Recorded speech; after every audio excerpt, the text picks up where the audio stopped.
ورجعنا لكم مشاهدينا من بعد الفاصل، والتحق بنا الكوتش العربي البوهلالي. كوتش صباح الخير ومرحبا بك. صباح الخير، شكرا. مرحبا. وكذلك التحق بنا ايوب كرير رئيس جمعيه اكسجين للبيئه والصحه. ايوب صباح الخير ومرحبا بك. صباح الخير عليكم وصباح مبروك لكم والمتتبعين ديال قناه تيليماروك داخل المغرب وخارجه. مرحبا. غادي نبقاو معك السي ايوب ونبغيو نعرفوا نتعرفوا اكثر على الجمعيه ديالكم وامتى تاسست. شكرا. جمعيتنا جمعيه اكسجين للبيئه والصحه تاسست في 22 ماي 2014. هي جمعيه فتيه كتخدم في المجال التابع لتراب جهه الرباط الصالح القنيطره في المجالات المتعلقه بالبيئه والصحه وفي علاقتهما بتنميه المجال والتنميه المستدامه. اسسنا في هذه الجمعيه انطلاقا من كوننا كنتواجدوا في واحد المدينه اللي كتعتبر من المدن الفريده من نوعها بالمغرب وفي افريقيا، مدينه القنيطره. هذه مدينه القنيطره اللي كتواجد بها واحد الاوساط طبيعيه متنوعه غنيه صعيب باش نشوفوها في المدن الاخرى سواء داخل المغرب وخارجه. لكن بالموازاه مع هذا للاسف ان هذه الاوساط كتتعرض لاستنزاف ويعني ممارسات لا مسؤوله خطيره كتهدد السلامه والبيئه ديال هذه المجالات هذه اللي هي مجالات غنيه وكتعرف واحد التدهور يوم بعد يوم. هنا جات الفكره ديال تاسيس الجمعيه، وبالتالي الفريق ديالنا يعمل من خلال الجمعيه على يعني خدمه. نعم، كتكون التوعيه على التوعيه وعلى تحسيس وخدمه المجالات اللي عندها علاقه بالبيئه والصحه باش تحاول توصل الفكره للمواطن اللي هو الاساس والشيء المحوري في هذه المعادله هذه. توعيه المواطن وتحسيسه بالضروره ديال انه كيتواجد بواحد المنطقه وضروره انه يحافظ على المجالات ديالو. يحافظ على البيئه بحال اللي كيحافظ على دارو. لو وصلنا اننا كل واحد فينا وكل مواطن مغربي يحس بان المجال العمومي هو مجال الملك ديالو فحالو فحال دارو، غادي نكونوا اننا وصلنا لواحد المرتبه وادينا واحد الاهداف ديالنا، وصلنا للمبتغى ديالنا، وبالتالي كنساهموا في التنميه ديال بلادنا. نعم، جميل جدا. انا نشوفوا جمعيه صراحه كتشتغل في المجال البيئي والحمايه ديال البيئه ديالنا، وايضا علاش قلت لك التوعيه، حيت كنظن اليوم الا كانت واحد التوعيه ديال الناس ديال المواطنين بصفه عامه كنظن ان كنا غادي نتعاونوا باش يمكن لنا نحافظوا على واحد البيئه اللي هي سليمه واللي كنعيشوا فيها كاملين، اللي هو واحد الفضاء اللي مشترك ديالنا كاملين. متفقين. هنا غادي نبغيو نعرفوا شنو هما البرامج اللي كتشتغل عليهم اليوم الجمعيه ديالكم. الجمعيه كتشتغل بواحد التنوع يعني جميل جدا من خلال انشطه ديال التحسيس والتوعيه. سواء في المدارس العموميه مع جمعيات المجتمع المدني داخل الائتلافات سواء محليه او وطنيه، في داخل هذوك الاوساط الطبيعيه اللي كتعرف التدهور يعني في الشق البيئي والصحي. كذلك كتعمل من خلال انشطه وبرامج ذات اشعاع اقليمي وجهوي. مثلا نعطيكم على سبيل المثال المسابقه اللي درنا في موسمها الاول في 2017 مسابقه اكسجين تالنت. هذه المسابقه اللي في الحقيقه يمكن نقول لكم ان المسابقه الاولى من نوعها ببلادنا، وربما الا ما خدناش الجوجل غادي نلقاوها ان المسابقه الاولى على الصعيد العالمي. علاش؟ لانها تسيب لي واحد الفئه اللي هي فئه الشباب اقل من 20 سنه. هذه الفئه اللي كتشوفوا صور كيعطيونا يعني ابداعات ديالهم من خلال مواهبهم سواء في مجال الغناء، في مجال المسرح، الالقاء، في التمثيل، في يعني في انشطه متنوعه. لكن هذه الانشطه هذو خصهم يكيفوها بالمجالات اللي عندها علاقه بالبيئه والصحه. الور التلميذ او الشاب اللي عنده موهبه في المسرح خصو يؤدي واحد الاداء، واحد العرض مسرحي كيدور حول المواضيع ديال البيئه والصحه ويعالج المواضيع اللي عندها علاقه بالتنميه المستدامه.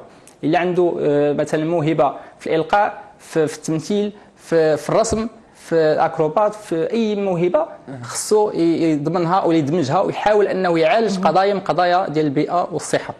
كاين هذا العام ان شاء الله ملتقى اكسجين الاول للبيئه والصحه اللي عزمنا اننا نديروه هذه السنه. في الحقيقه كنا كنأملوا اننا نديروه في جوج سنوات قبل، لكن هذا العام عزمنا ان شاء الله وتوكلنا على الله باش نديروا النسخه الاولى، وتحدينا جميع الصعوبات وحنا غادي نتوكلوا على الله بالاضافه للاشراف ديال مجموعه من المؤسسات اللي غتعاون معنا. كنقلبوا مازال على مؤسسات اخرى، حنا في طور ان شاء الله البحث. وهذا الملتقى ملتقى اكسجين الاول للبيئه والصحه حتى هو الاول على الصعيد. كنقول لك الاول يعني الانشطه اللي كنديروا كنحاولوا انها تكون مغايره على باقي الجمعيات الاخرى اللي كاين واحد الانشطه كتكون كتكرر. وهنا سؤالي غادي يكون في هذا الملتقى هذا، نبغيو نعرفوا شنو هما البرامج اللي انتم قررتوا انكم ديروها في هذا الملتقى هذا، وخصوصا كيف ما ذكرتي هذا الملتقى الاول ديالكم. صحيح. هذا الملتقى، ملتقى أكسجين الأول للبيئة والصحة، كيهدف إلى جمع خبراء، أساتذة، أكاديميين، طلبة، باحثين، وكذلك جمعويين، بالإضافة إلى عموم الفئات ديال المواطنين والمواطنات، باش يتجمعوا في واحد اليوم فيه كيتم تبادل ديال الأطروحات، المستجدات العلمية والأدبية، وكذلك مختصين وأطر ومدبري الشأن المحلي، باش يتم النقاش وتداول ديال مختلف الآراء والأفكار والتصورات في مواضيع اللي عندها علاقة بالبيئة والصحة وفي علاقتها بتنمية المجال والتنمية المستدامة. وغادي يعرف ان شاء الله مشاركه ديال كتاب الدوله المكلفه بالتنميه المستدامه اللي غتشارك معنا بقافله بيئيه توعويه. مشكورين على هذه المساله هذه، وكذلك لاطر تابعه للوزاره. كاينه ايضا وزاره الثقافه مشكوره لاننا غيكون هذه النسخه في المركب الثقافي ديال القنيطره، مشكوره كذلك على الدعم. كاين بالاضافه الى شركاء اخرين من جمعيات المجتمع المدني اللي كترمي من خلال الانشطه ديالها الى العمل في المجالات ديال البيئه والصحه.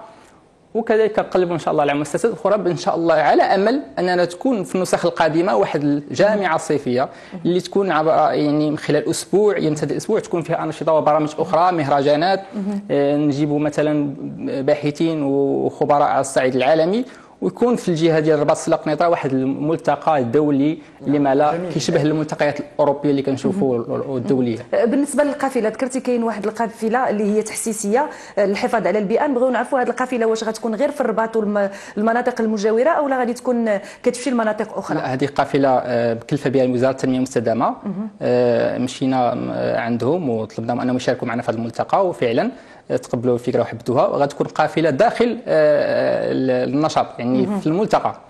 بالاضافه الى الانشطه اللي غتكون موازيه لهذا الملتقى، غيكون واحد الشق في الوقت حي الزبادي اللي غيخصص له وغتخصص له الكتاب الدوله المكلفه بالتنميه المستدامه لعرض يعني الانشطه ديالها من خلال هذه القافله البيئيه، وغتبرز الانشطه ديالها، الدور ديالها، ومدى مساهمتها في العمل مع جمعيات المجتمع المدني والمقاولات الخضراء، وايضا يعني عموم فئات المجتمع.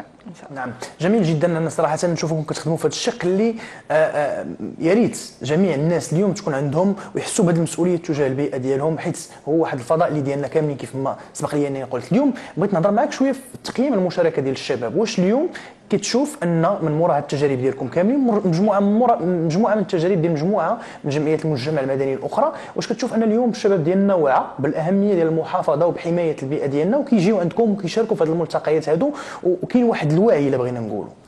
وفي الحقيقه لا يمكن انكار العمل اللي كتقوم به بلادنا، خصوصا كاين هناك تراكم الحمد لله ولا عند الجمعيات ببلادنا وحتى المسؤولين، واخرتهم التنظيم ديال الكوب 22 اللي عرف واحد المشاركه عالميه، ولا المغرب فعلا مرجع للدول الافريقيه. من وراء هذا الشيء المجهودات كاملين والشباب فعلا كنشوفوا الشباب يستافد من هذا، كنشوفوا الشباب خصوصا الشباب انهم فعلا ولات عندهم هذيك يعني ولا عندهم واحد الهم وعي بيئي، ولاو كيحملوا واحد الهم للحفاظ على البيئه، ولاو يعني حسموا في واحد القضيه بان لا حياه بدون بيئه سليمه. نعم. ضروره اننا نحافظوا على البيئه من اجل ان نعيش في حياه تعم وصحه جيده. نعم. ولا تنميه بدون محافظه على البيئه، ولا تنميه بدون صحه جيده. نعم. وجميل اننا نشوفوا هاد الشباب هادو ولا عندهم هذا الاهتمام هذا بالبيئه، فاكيد الى الشباب اهتم فاكيد غادي ينقل هذا الشيء للاجيال المستقبليه. انا نبغي نهضر معك على الجمعيه ديالكم. كانت هذا الملتقى الاول ديالها، عرفنا كيفاش تاسست، عرفنا الاهداف ديالها، اكيد عندكم طموح، عندكم مشاريع مستقبليه نبغيو نتعرفوا عليها. المشاريع المستقبليه كاين هي الدورات ان شاء الله ديال هذه الانشطه اللي كاينين انها تزيد تكبر. كاين مشاريع ان شاء الله نامل في ان تكون لنا مشاريع تحت تطير الوزاره المكلفه بالتنميه المستدامه وتحت تطير مؤسسات اخرى. ايضا لابد من اي مشروع تنموي ترابي داخل الجماعات المحليه قبل ان يتم تنزيله او تفعيله، لابد من اشراك جمعيات المجتمع المدني الفاعله، لانهم هما اللي يخدموا وكيتعاملوا بشكل يومي مع الساكنه. يعني المواطن هو يعني النقطة المركزية في أي سياسات عمومية. الجمعيات لابد، كنهضر على جمعياتي يعني كنقيسها على الجمعيات الأخرى، كنحيو كل الجمعيات الفاعلة بالمجال بالمغرب. لابد من إشراك الجمعية في تفعيل المخططات التنمويه سواء المحليه الإقليمية الجهوية. وأيضا خصنا هناك حس ديال الإبداع والابتكار في الأنشطة ديال الجمعيات، ما نكونش هناك يعني تقليد. مزيان نقلدوا الآخر اللي فاتنا بتجربة، ولكن نعطيو واحد إضافة ونفس جديد ورؤية جديدة للأنشطة باش تكون مواكبة لعصرنا إن شاء الله. هدرتي كانت لاسيبل ديالكم هي الشباب، وهدرتي وانت كتكلم هدرتي على الساكنه، واش شفتوا كاين اقبال من عند الساكنه ديال المنطقه ديالكم على هاد الانشطه هادو، او لو تعلموا من هاد الانشطه انهم يحافظوا على البيئه؟ هو الإقبال كاين، لكن بموازاة مع هذا الإقبال كاين هناك واحد السلوكيات كتضرب خصوصا بمدينه القنيطره بالاقليم. يعني علاش نهضر معنا، قول لنا بحال شنو اللي كاين سلوكات مشينه، مثلا كنشوفوها في الساحات العموميه، تكسير ديال الملك العمومي، تكسير الاشجار خصوصا الاشجار اللي يلاه صغيره، رمي الازبال. يعني كنشوف واحد الممارسات اللي هي في الحقيقه كتحصل تدمي لها القلوب والنفوس. هذه الممارسات هي اللي خصنا كنحاولوا اننا نخفوا من خلال الوعي ديال الساكنه. كان هذه رساله لجميع الساكنه المواطنين بانهم يحترموا البيئه ديالهم ويحاولوا انهم يغيروا السلوكيات ديالهم، لان المجال العمومي راه مجال ديالنا، ملك ديالنا، ملك ديالك، ملك ديالنا جميع. ما كاينش يعني هذه ديالي ولا هذه ماشي ديالي، بالعكس الكل ملك الجميع. وماشي غير الساكنه ديال منطقه مدينه القنيطره والمناطق المجاوره، وانما المغاربه كلهم خصهم يحافظوا على البيئه وخصهم يغيروا هذه السلوكات هادو. وهذا مثال صراحه خصنا ناخذوه بعين الاعتبار، وعلاش لا في مدن اخرى والله يكثر من الجمعيات البيئيه. حنا كنقولوا كل شيء يقلد وكل شيء يدير بحال كل شيء، وما كاينش المشكل، غير المهم تكثر ويكثر الوعي عندنا في البلاد. حيت كيف ما كنشوفوا مجموعه من المنشات العموميه، مثلا غير دي بوبيل اللي كيكونوا في الزنقه، مثلا بعض المرات كتكون غادي ما كتلقاش فين تلوح هذاك الزبل اللي عندك. مثلا الزبل هو اللي كنهضروا عليه دائما، مثلا ما كتلقاش فين كتلوحها، كتلقاها هي لا بوبيل ولكن محيده من بلاصه او لا مهرسه او لا مخربه او لا مشعلوا فيها العافيه. يعني هذه فرصه اننا اليوم نحطوا النقط على الحروف كيف ما نقولوا الناس راه هادشي ديالنا كاملين، راه ماشي غير الا هرستيها زعما راه ما غاديش تربح زعما شي حاجه. دونك نحاولوا اننا نحافظوا على هذه المنشات العموميه ديالنا الا بغينا يكون واحد التطور وواحد الديفلوبمون في البلاد ديالنا. اون توكا كنشكرك بزاف على الحضور ديالك معنا اليوم، وصراحه هنيئا لكم بهذا المجهود اللي كديروه. وما كرهناش كيف ما قلت لك مره اخرى ياخذوا مجموعه من الناس في المغرب ديالنا كامل تجربه منكم، وعلاش لا يولوا عندنا جمعيات في جميع بقاع المغرب. تبارك الله عليكم مره اخرى وشكرا لكم، وكنتمنى ان شاء الله نزوركم مرات ومرات ان شاء الله. مرحبا بكم. مرحبا. ومن جو الحفاظ على البيئه ومن جو حمايه البيئه ديالنا غادي نمشيو لجو الكوتشين، وبلا بيئه سليمه ما يمكنناش نحققوا السعاده بطبيعه الحال. وهذا الشيء علاش انت اليوم معنا كوتش العربي البولالي باش نتعرفوا اكثر على مفاهيم السعاده. مرحبا بالاخ مروان، مرحبا الاخت حميده. دونك بالنسبه اليوم الموضوع ديالنا هو مفاهيم حول السعاده. وملي كنقولوا المصطلح ديال السعاده دونك كتندرج تحته مجموعه من المصطلحات، من بينها الحفاظ على البيئه، منها السلامه الغذائيه، منها الصحه، منها راحه البال، منها الطمانينه. اذا ملي كنهضروا على مفاهيم حول السعاده، بزاف ديال الناس اللي نكلموهم على السعاده من اجل يعني تحقيق النجاح ومن اجل التطور في الحياه. نعم. لان ملي كنهضروا على السعاده اول شيء اللي غنهضروا عليه هو تحمل المسؤوليه. دونك نعم. من مفاهيم السعاده هو تحمل المسؤوليه. وملي كنهضر على المسؤوليه دونك انا المسؤول على السعاده ديال نفسي، راه حتى شي واحد ما مسؤول على اساس انه يفرحني. نعم. دونك بالنسبه للزوجه راه زوجها غير مسؤول على اساس انه يفرحها، ولو انه يبغي يفرحها هي لما كانتش مقرره انها تكون فرحانه روحها ما عرف شنو يدير لها راه ما غاداش تفرح. نعم. وكذلك الزوج دونك هو خاصو يكون مقرر انه يكون فرحان بالاشياء البسيطه، وحتى الزوجه واخا ما نعرفها شنو دير لا قرر هو ما يكونش فرحان راه ما غاديش يكون فرحان. دونك نقيسوا على ذلك بالنسبه للمعامله ديالنا في العلاقات العامه، في الخدمه، في المدرسه، في اي مكان. اذا ملي كنهضروا على السعاده دونك انا انسان خاصني نكون مقرر انني نعيش سعيد في هذه الحياه. ولكن باش نقرر انني نكون نعيش سعيد، اول قانون من قوانين السعاده هو قانون الاعتقاد. وملي كنهضر على قانون الاعتقاد كنقول انا شنو الاعتقاد ديالي باش جيت لهذه الحياه هذه. واش ربي خلقني باش نتعذب؟ واش باش نعيش تعيس؟ واش باش نكون سعيد. نعم. دونك كنظن هذا هو المشكل ديال كاع الناس، كيفاق في الصباح ما كيعرفش راسو شنو خصو يدير، كيبقى حاضي هموم الدنيا كيف ما كنقولوا، كينسى السعاده ديالو الداخليه. انا علاش جيت دونك هنا ملي كنقول قانون الاعتقاد اخ مروان، كنتكلموا دائما بواحد المصطلحات في هذه الفقره ديال الكوتشين، والله ما هي مصطلحات يعني اللي بسيطه. مثلا في قانون الاعتقاد، ولا ملي كنقول قانون الشكر، ولا ملي كتكلمنا على التسامح، ولا ملي تكلمنا على تقنيه التحرير النفسيه، والله الا مفاهيم كبيره وكبيره وكبيره بزاف، لكن خاصنا ناخذوها بواحد الاعتقاد وبواحد اليقين بانها راه هي الحل. راه ما كاينش من غيرها، على اساس انها يعني تخلق لنا واحد الطمأنينة، وتخلق لنا واحد السعاده في الحياه ديالنا. اذا اول قانون هو قانون الاعتقاد، خاصني نكون معتقد يقينا بان الله سبحانه وتعالى اللي خلقني وجابني لهذه الحياه وفي هذه البلاد وبهذه المواصفات اللي كاينه، على اساس الا باش انني نكون سعيد. وبالنسبه للناس، حيت اكيد بزاف ديال الناس كيكون السعاده ديالهم مقرونه ببعض الامور اخرى، فمثلا كاين بعض الناس اللي السعاده ديالهم مقرونه بالفلوس، السعاده ديال بعض الناس مقرونه هذا الشيء كاين. وكاين بعض الناس اللي السعاده ديالهم مقرونه بالوجود ديال واحد الشخص في الحياه ديالهم. هاد الناس كيفاش يمكن لنا نغيروا هاد النظره ديالهم او نغيروا هاد المفاهيم الخاطئه اللي عندهم؟ دونك بالنسبه هنا فين كنتكلم على قانون الاعتقاد، هو ان ما كاينش شي واحد اللي مسؤول عليك على السعاده ديالك بجميع الاشياء الماديه. الاشياء الماديه اللي كنقصد بها اشياء خارجيه، ممكن يكون شخص، ممكن يكون مال، ممكن، لان السعاده ملي كنهضروا عليها، وحتى الشخص اللي كيكون سعيد خاصنا نعرفوا سعيد واش اش من مجال. كاين اللي سبحان الله العظيم كيلقى السعاده ديالو في العباده، كاين اللي كيلقى السعاده ديالو ملي كيكون وسط الاسره ديالو، كيلقى السعاده ديالو ملي يكون عنده الفلوس، كيلقى السعاده ديالو ملي كيكون سايق السياره ديالو، كاين اللي لقى السعاده ديالو ملي كيكون كيعاون الناس في المجتمع وكيعطيهم وكيعاونهم وكيقدم شي حاجه اللي مزيانه. اذا نحدد انا المجال اللي انا كنكون سعيد فيه. بالنسبه للاشياء اللي انا ملي كنكون كنديرها وغير سعيد فيها، دونك هنايا راه غير واحد الرساله واضحه باش خاصني نغير داك الاعتقاد اللي عندي، لان ملي كنربط السعاده ديالي بواحد الشخص، داك الشخص يقدر يموت قبل مني. دونك انا حكمت على ما تبقى من الحياه ديالي بالتعاسه، لان سعادتي كانت مربوطه بشخص. ملي كنقول مثلا نربط الاشياء مثلا الماديات، فلوس، دونك كما كنقولوا حنا المغاربه، الفلوس حنا اللي كنديروهم ماشي هما اللي كيديرونا فعلا. اذا الماديات انا سعيد وقابل على نفسي كما انا، وهذا قانون التقبل، يعني هو القضاء والقدر. دونك قانون التقبل، دونك انني سعيد بهذه المفاهيم اللي عندي. الاشياء الاخرى الماديه اللي تزادت كتزادني سعاده اكثر.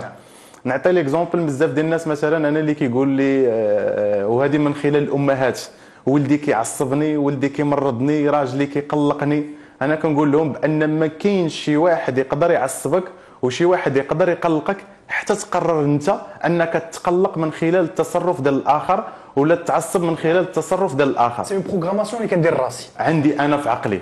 متفقين؟ من بين الاشياء اللي انا غادي نقرر شي واحد غادي يعصبني، دونك راه ما كاينش شي واحد اللي غادي يعصبني الا قررت انني نتعصب من هذاك السلوك. وهذه صعيبه بزاف، يعني صعيب ان الواحد يقرر ان هذاك الشخص غادي، يعني خصها واحد التداريب وخصها واحد المجهودات كثيره باش يقدر ان هذاك الشخص يوصل لهذه النقطه اللي كتقول انت. فعلا. وهنا كيجي الدور ديال التنميه الذاتيه اللي كنهضروا عليها دابا كادوات وكتقنيات. دونك بالنسبه للتنميه الذاتيه وحتى الاشياء اللي كنعطيوها هنا، دونك ماشي اشياء سحريه، ماشي شي عصا غنضربك هكا وغادي تولي عندك هذه المفاهيم. هي راه واحد البروغرام اللي كيتانستالا في عقلك. متفقين؟ دونك يعني مفاهيم جديده، وهذه المفاهيم هذه كتجي عن طريق التدريب، عن طريق صحبه ديال الناس اخيار وايجابيين، كتجي عن طريق تقنيات اللي حنا كنتعلموها. دونك باش كيولي عندي واحد المفاهيم جديده في عقلي اللي كنقدر انني نصبر عليها وكنواكبها. متفقين؟ فعلا ماشي ساهل، لكن نكونوا اكيدين بان كما تبرمجنا على الاشياء السلبيه تولينا نقولوا راه ماشي ساهل، راه خاصنا نبذلوا واحد المجهود باش نتبرمجوا بطريقه ايجابيه باش ولا هذه الامور تجينا عاديه. كنلاحظوا بعض الاشياء، بعض الاشخاص اللي كتوقع لهم اشياء اللي كبيره في الحياه ديالهم ورده الفعل كتكون عاديه، في حين ان اشخاص اخرين كتوقع لهم شي حاجه اللي بسيطه في الوسط ديالو وكيكبرها ويدير منها واحد المجهود اللي كبير ويخاف ويغوت ورده الفعل ديالو تكون سلبيه. اذا هنا حنا كما كنهضروا راه الاشياء اللي حنا انا كانسان راه الحياه الماضيه ديالي كلها دايزه بواحد السينته هكا، تجارب وصور. كل هذيك التجارب والصور كل تجربه عندها حداها واحد القرعه، ديك القرعه عامره بواحد الطاقه. اما ممكن انني نشوف ذاك الامر بطريقه سلبيه، فين ما نتفكر ذاك الحدث راني كنشرب من واحد الطاقه سلبيه وانني كنبكي وكنشكي، وممكن انني ننظر لنفس الحدث ونقول اوف انا فين كنت وديك الطريقه كيفاش تصرفت معاها والحمد لله شوف دابا انا فين. والله سبحانه وتعالى كيعلمنا مثلا من خلال الطاقه السلبيه غير بعض الاشياء اللي كتشوفها، كتشوف مثلا واحد مثلا من ذوي الاحتياجات الخاصه ولا كتشوف شي واحد اللي مريض، دونك شنو الدعاء اللي كنقولوا؟ الحمد لله الذي شافاني وعافاني مما ابتلى به غيري. دونك شنو هنايا التركيز على ماذا؟ النقاط الايجابيه اللي تركيز على النقاط، شوف الدعاء كيفاش داير، تركيز على النقاط الايجابيه اللي فيا. دونك انا الحمد لله الذي شافاني وعافاني، اذا انني مشافى معافى بصحه جيده مما ابتلى به غيري، اذا انا ما كنركز على الاشياء اللي عندي. باغ كونطخ بالنسبه للناس اللي طريقه التفكير ديالهم سلبيه وعندهم مفاهيم على راحه البال وعلى السعاده خاطئه، ملي كيشوف شي واحد مثلا محتاج ولا مسكين يقول شو مسكين ما عندوش وشوف حنا على بلاد وما كنعتنيش بكذا كذا. دونك انا راني كنركز على الجانب السلبي، وذاك التعاطف اللي انا كنتعاطف معاه راه كينزل لي من الطاقه السلبيه ديالي، وكون اكيد كما تكلمنا في حلقات سابقه على قانون الجذب بانني ملي كنهبط في هذه الطاقه هذه، اذا حتى الاشياء اللي غادي نجذبها والاحداث اللي غنجذبها في باقي النهار ديالي راه اشياء اللي سلبيه. اذا دائما خاصني الدين ديالنا راه كيحرص على اننا نركزوا على الاشياء الايجابيه ونركز على الاشياء اللي غادا تفيدني وتحافظ لي على الطاقه الايجابيه ديالي وتحافظ لي على السعاده وراحه البال ديالي. غندوز للقانون الثاني اللي هو قانون من بعد قانون الاعتقاد، كاين قانون الاستحقاق. نعم. واش انت ولا انت واش كتستحق انك تكون سعيد وعندك راحه البال ولا ما كتستحقش؟ راه كاين بعض الناس من كثره الاغاني السلبيه اللي كنسمعوا البرامج السلبيه اللي كنسمعوا الناس اللي دايرين بينا كنسمعوهم راه كنوليو نردوا غير الاشياء السلبيه. صراحه هذا التدخل اللي بغيت نقول لك هو انه كاينين بعض الناس اللي دائما كتلقاه سلبي 100%، فوق ما كتلقى معاه في الصباح سلبي، في العشيه كاعي، لا غدا شهر شهرين 3 شهور عام عامين كتغبر عليه واحد 3 سنين كتعاود تلقاه مازال بنفس الستيل بنفس التفكير بنفس الطريقه، دائما سلبي دائما كاعي على الوضعيه كيف ما كنقولوا. هنا واش نقدروا نقولوا ان هاد الناس السعاده ديالهم في هذا البؤس ديالهم؟ ما فهمتش. هو اخي مروان هي برمجه، انا الا تبرمجت مجرد واحد الافكار كنعاودها اليوم وغدا وكنعيش على واحد الوضع، دونك كنبدا نكون من دوك الناس اللي دائم الشكوى. نعم. وكنكون كنولف على هذاك الحال وكنقول بانني راه هادشي اللي عطى الله وكنبقى نستمر فيه، في حين حنا كنهضروا على اساس اننا كيف فعلا كيلقى السعاده ديالو في ذاك الشيء، لانه هو لقاها بحال هكاك. فاش كيضربوا به الناس زوينين، الناس اللي اخلاقهم كيحس براسو ماشي بوزيتيف في حياتهم، كيحس براسو ماشي في بلاصتو، ما مرتاحش ما مرتاحش. وهنا في الدور ديال حتى الدوره التنميه الذاتيه، انا هذه الفكره اللي قلتها استاذ مروان بالنسبه للانسان عنده واحد الهاله وواحد الطاقه دايره به.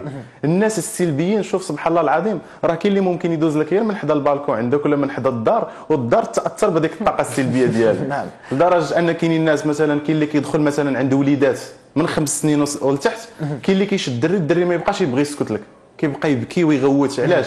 لان الاطفال من 5 سنين ولتحت باقي في ذاك العالم النوراني وفي ذاك العالم الملائكي، دونك كنقولوا في واحد الطاقه ايجابيه اللي كبيره، دونك اي شيء سلبي كيأثر عليه. نعم. وسبحان الله العظيم الناس اللي كيكونوا اكثر استرخاء واكثر هدوء كيكونوا ايجابيين، الدري واخا يكون يبكي كتشدو كيرتاح يعني كترتاح النفس وهو كيسكت وكيمشي معاك. اذا في هذه الحاله هذه دائما حتى اذا كانت عندنا واحد المفاهيم على السعاده اللي حنا معتقدين بها وفاهمينها، فخصنا نتفاداو هاد الناس هادو اللي سلبيين يقدروا انهم يغيروا لنا هاد المفاهيم هادو. اكيد. انا قبيله استاذه حميده كتكلمتي على السعاده كل واحد وباش مربوط عليه السعاده باش نشير واحد سميتو. بالنسبه لحنا كل سبحان الله العظيم كل واحد فينا وهو كيكون سعيد في واحد الجانب من الجوانب. نعم. كاين اللي فرحان بالفكر ديالو، كاين اللي فرحان بالفلوس اللي عنده، كاين اللي فرحان بالزوجه اللي عنده، كاين اللي فرحان بالطوموبيل اللي عنده، وهذه سعاده جزئيه. وسبحان الله العظيم وهذا اعتقاد في الحياه خاص يكون راسخ عندنا. بديك السعاده الكامله راه هي الجنه، هذيك هي النتيجه باش غادي يكافئنا الله سبحانه وتعالى في الاخر، هي تما فين كاين السعاده الكامله والشامله. اما دام حنا في هذه الحياه هذه كل انسان خاص يقلب على فين كاين السعاده ديالو، يبقى مكونسونطري عليها ويركز عليها ويعرف الدور ديالو في الحياه. لان ملي كنقول نعرف الدور ديالنا في الحياه، مثلا الازواج بالنسبه للناس اللي في الخدمه، بالنسبه في القرايه، خاصني نعرف الدور ديالي في الحياه. وهذه من نعرف الدور ديالي في الحياه اهم اسباب السعاده. نعطي المثال، الشمس فاش كتطلع راه ما كتسمحش باش تطلع وتعطينا الضوء، هي فرحانه باش تعطينا داك الضوء. القمر فاش كيطلع ويعطينا حتى هو داك الضوء ديالو فرحان انه كيأدي ديك المهمه ديالو. الشجره فاش كتغرس وكتكبر وكتعطينا الثمار ديالها ما كتسمحنش حتى هي فرحانه. علاش؟ لانها كتمارس الدور ديالها اكزاكت. بالنسبه لنا حنا الانسان ربي عطانا العقل، خاصنا نعرف الدور ديالي.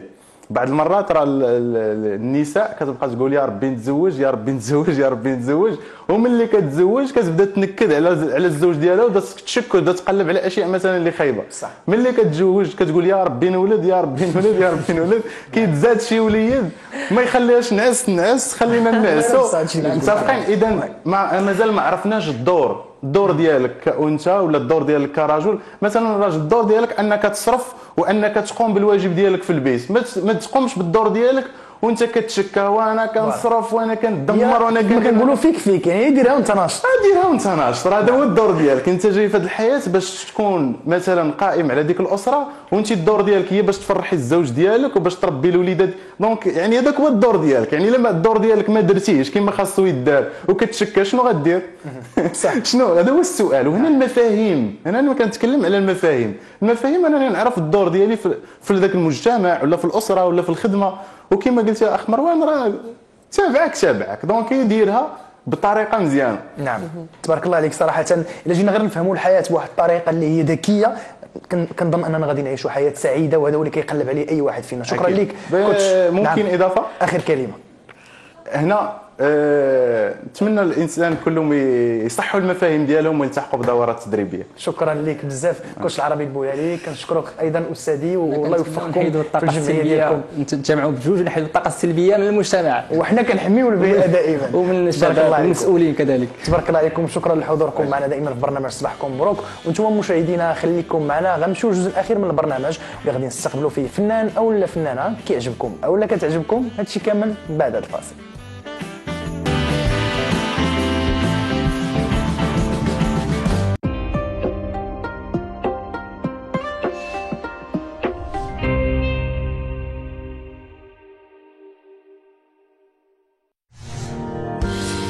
حلقة جديدة من برنامج المغرب الأخضر غادي نقربوكم